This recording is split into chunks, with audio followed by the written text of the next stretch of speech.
अरे साहब, इस चोरनी को रंगे हाथ पकड़ा हमने, बटुआ चुराते हुए भाई।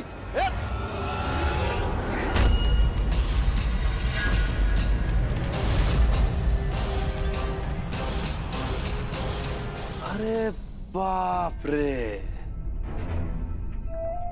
नुसरत तवाइफ।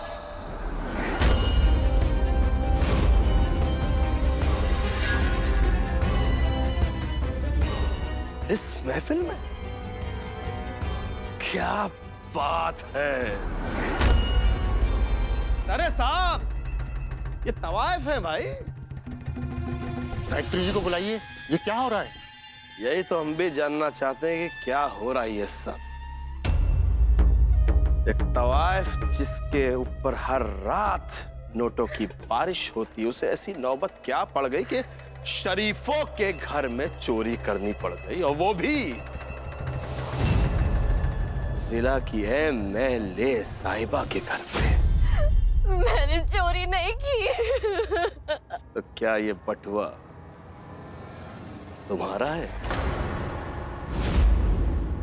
आए हाय साहब, यही तो अदा इन तवाइफों की मार डालती है। अरे झूठ बोलना कोई इनसे सीखे भाई। क्या बात है। अब एक और झूठ बोल दो कि एमएलए साहिबा ने इस महफिल में तुम्हें बुलाया, वो भी बाइज्जत। बोलो। तवाइफ जब किसी महफिल में जाती है ना, तो सारे पर्दे निकाल कर जाती है। और बुरा लग गया, बेइज्जती सी लग रही होगी ना, लेकिन क्या करें साहब, क्या करें, क्या करें। इज्जत तो पूजा के फूलों की जाती है, गजरे के फूलों की इज्जत कहाँ होती है। उन्हें तो रात में हाथ में बांधा जाता है, सूंघा जाता है, सुबह तक फेंक दिया जाता है। अब जब ये गजरे का फूल इस महफिल में आ गया है तो रंग बिखेर दे, खुशबू बिखेर दे।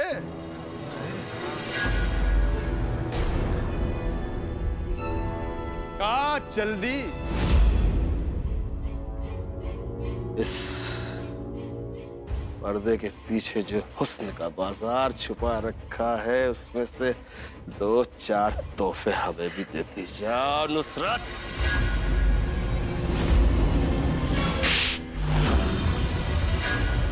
हम ऐसा नहीं होने दे सकते। कल रात भी रानी साहिबा के घर बात बिगड़ गई थी। इसके पहले कि जख्म नासूर बन जाए, हमें इसका इलाज करना ही होगा। सर, काले रंग की एक खासियत होती है, उसके अंदर कोई भी रंग घुल जाता है। हीरा मंडी की काली गलियों में भी ना जाने कितने सफेद पोशों का आना जाना होगा। कुछ तो हमारी रूलिंग पार्टी में भी है। इनका इशारा हमारी तरफ है। एमएलए साहिबा, जो कुछ भी कहना है साफ साफ हमसे कहिए, घुमा फिरा कहने की क्या जरूरत। जी, हम हीरा मंडी जाते। हमारे पिताजी ठाकुर साहब, बड़े ठाकुर साहब, उनके पिता के पिताजी दादा ठाकुर, उनके पिता के पिताजी दादा के दादा ठाकुर भी वहां जाते थे।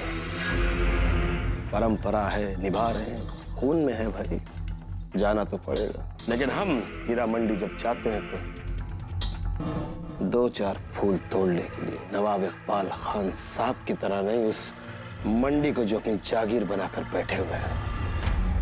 तो ठीक है, मैं इस मुद्दे पर आप सब लोगों की तरफ से यह फैसला लेता हूं कि हीरा मंडी को हमेशा के लिए बंद कर दिया जाए। वैसे भी ये गैर कानूनी है और इसके बंद होने में ही समाज की भलाई है। गवर्नर साहब, लेकिन उन औरतों की भलाई, हम जानते हैं समस्या बहुत बड़ी है, लेकिन इसका कोई और समाधान भी तो हो सकता है। हमारे दिमाग से निकल गया भाई, इनकी दोस्त नुसरत तवाइफ भी तो वहां रहती हैं। क्यों सर, उन औरतों को हमारी मदद और हमदर्दी की जरूरत है। हम ऐसे उन्हें कुचल नहीं सकते। कहाँ जाएंगी वो? ऐसा कुछ भी करने से पहले हमें उनके पुनर्वास की योजना बनानी होगी। बिल्कुल बनानी पड़ेगी भाई, और हमारे ख्याल से इसमें आपकी नुसरत आपा को कोई तकलीफ नहीं होगी। क्यों? बस कीजिए ठाकुर साहब। एमएलए गायत्री, औरतों के पुनर्वास के बारे में हम बाद में सोचेंगे। पहले तो अखबार में छपी इस खबर ने हर तरफ आग लगा दी है। अगले 24 घंटों के अंदर हमें इस आग को रोकना ही होगा। मर्दों का दिल लुभाना खूब जानती हो तबायफ नुसरत। मर्द? इतने बड़े पत्रकार होकर भी आपको ये नहीं पता कि जिस लफ्ज के मायने ना पता हो उसे इस्तेमाल नहीं किया करते। क्या मतलब? मतलब ये कि जिसका दिल एक औरत को तवायफ बुलाकर और उसे नीचा दिखाकर बहल जाए वो मर्द नहीं होता। लेकिन इस बात को आप कैसे समझ पाएंगे पत्रकार साहब? इसे तो एक असली मर्द ही समझ सकता है। दो कौड़ी की तबायफ, तेरी इतनी हिम्मत कि तू मेरी मर्दानगी पे सवाल उठाएगी? चल अंदर चल, बंद दरवाजे के पीछे मैं तुझे अपनी मर्दानगी का सबूत देता हूं।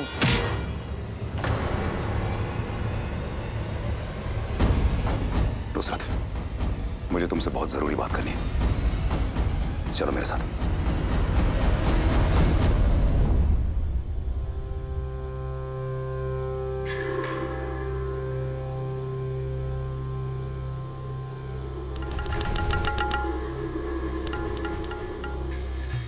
ये किस लिए? ये वो हक है जो हमें तुम्हें बहुत पहले दे देना चाहिए था। हमारी खुशी पर हक, हमारी जिंदगी पर हक, हमारे वजूद पर हक। हम तुम्हें अपने सारे हक देना चाहते हैं नुसरत। हम तुमसे निकाह करना चाहते हैं।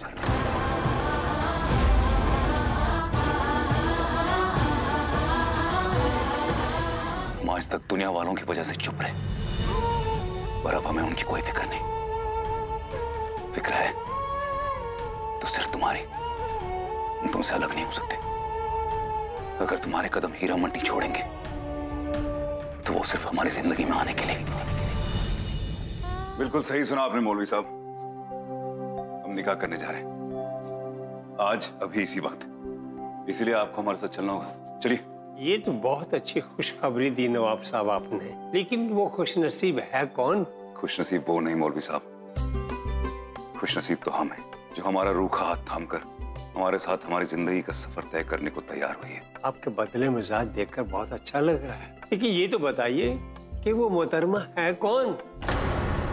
जाहिर है कि जो नवाब की बेगम होगी कहीं ना कहीं की शहजादी होगी। उनके अब्बू कौन है?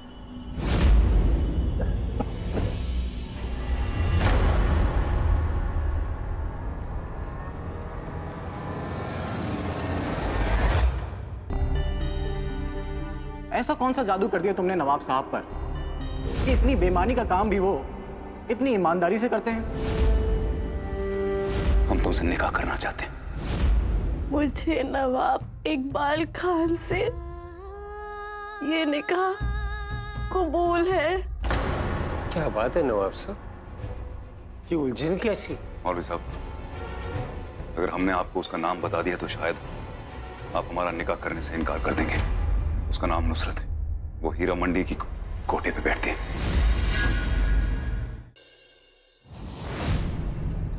ये नुसरत की कब्र की मिट्टी है, वही नुसरत जिसे आपने अपने पैरों के जूते के धूल के बराबर भी नहीं समझा। आप सारी जिंदगी तरसेंगे लेकिन आपको कभी सच्ची मोहब्बत नसीब नहीं होगी नवाब साहब। ये बद्दुआ है हमारी।